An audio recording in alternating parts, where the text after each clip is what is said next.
White Stripes, a number of Latin Grammys with bands you may not be familiar with, but we'll... Cafe Tacuba, anybody know Cafe Tacuba? Great Latin band, kind of like sort of, they were making really cutting-edge alternative albums before anybody in this country was making really. I actually do a lot of Latin projects because I love the way they've sort of integrated the music that they grew up with in Latin America with a lot of Western music, if you will, and come up with something that's totally unique sounding.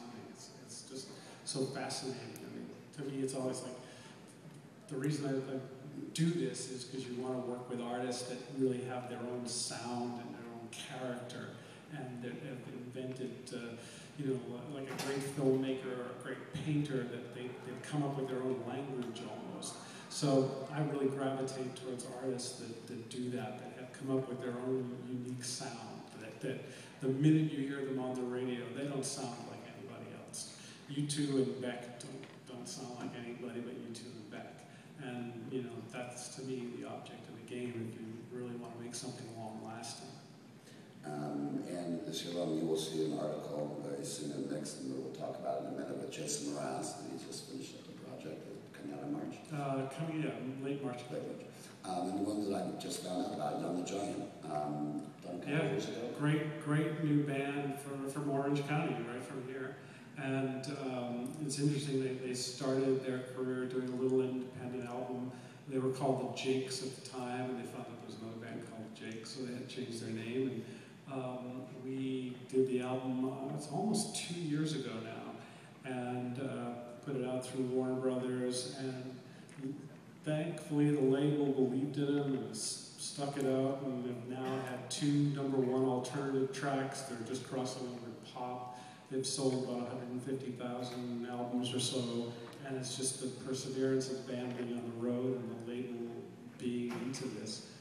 It's really like very rewarding to, you know, start by spending weeks in an apartment with them doing pre-production and taking it to a major studio, and now seeing them on the road 2 years later, and they've just blossomed into this amazing rock band. Another one, five times platinum with Boy and Bear in Australia. Yeah, I did this really fun album this last year with an Australian band called Boy and Bear.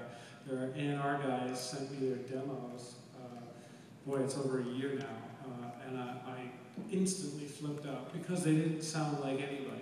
They're probably you're probably going to get comparisons to Mumford and Sons or Arcade Fire or something. They toured with both of those bands, and they were Laura Marling's backup band for a while. But they, to me, just sounded really interesting. And the fascinating thing about the band is that every one of the members of the band were all singer-songwriters out on the club circuit in Sydney, Australia, doing their own thing.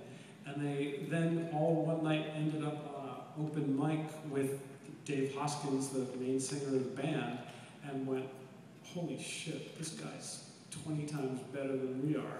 This guy's songs are amazing. This guy's got an amazing voice. We should just back him up. Forget about our stuff. Let's put that on the back burner.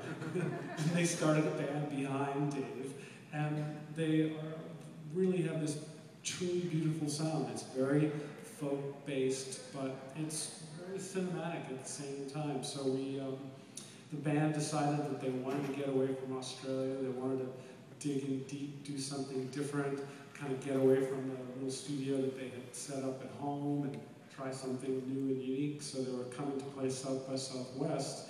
And I said, look, you know, why don't we do this? Since you can't bring over all your equipment from Australia because customs and all, and the cost of shipping stuff is very expensive, just bring your guitars, do South by Southwest, get in a car, drive to Nashville. We'll go to Blackbird Studios in Nashville because it's one of my favorite studios. They've got an inventory of about 150 guitars and 50 guitar amps, etc., like 70 snare drums there. And it's a perfect place for you to have a sort of creative playpen. You'll have more things to choose from than you've ever had in your life, and it'll inspire you to do something new, because they were smart in that they were really afraid they might get kind of compared to Mumford and Sons and all the other bands in that folk rock kind of place, and they wanted to stretch a little bit.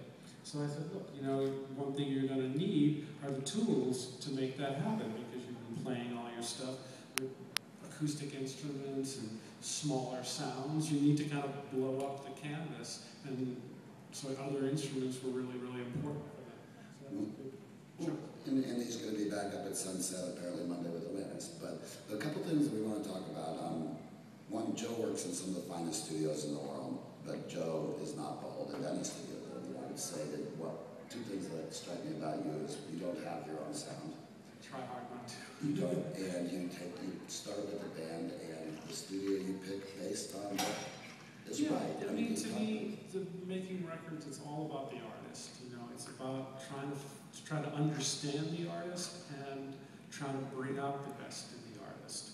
And that goes from, you know, I mean, I spend a lot of time when I do a project sort of doing the research on what the band's past albums have sounded like and where they were at, where they want to grow to.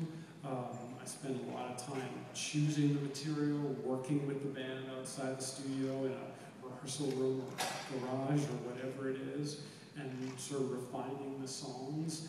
And then from there, it's a matter of like, okay, then how do we want to go about recording them? What kind of album are we trying to make? We try to make something that's really big and blown up and cinematic, if you will, like we were talking about a minute ago, or do you want to do something that's a little bit more rootsy and homey?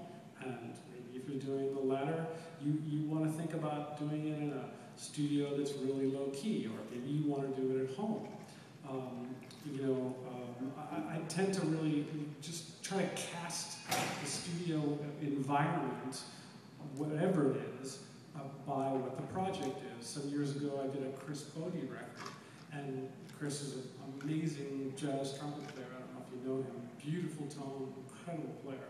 But he really wanted to branch out, try some hip-hop musicians, try a lot of different musicians, kind of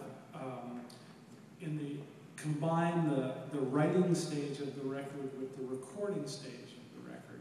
So we ended up doing the album in the songwriter's garage, the co-writer that we were working with. We set up the studio in his garage. And then when it came time to enhance the record with orchestral arrangements and mix the record properly, we went into Sunset for part of it and Ocean Way Studios for part of it, which have just big, open, glorious sounds to augment the